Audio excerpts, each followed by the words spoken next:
explore Beuang Bua at Roi Yot National Park by boat.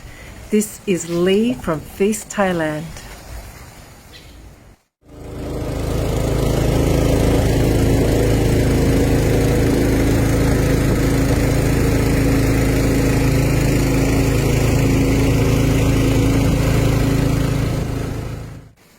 We are here with a crew from the Tourism Authority of Thailand, and at this time of year, February, is just past the key flowering time for lotus here in Thailand. But this is truly a great experience on a boat in the middle of the lake, watching the sunrise and eating breakfast. A truly magical way to see this national park.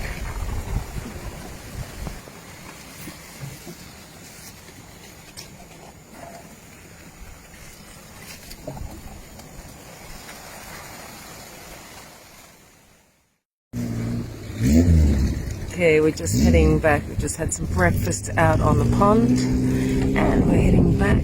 There's the rest of our crew up ahead of us. What an amazing breakfast and experience this morning here in Prachuap, Kirikan's Roi Yot Lotus Pond.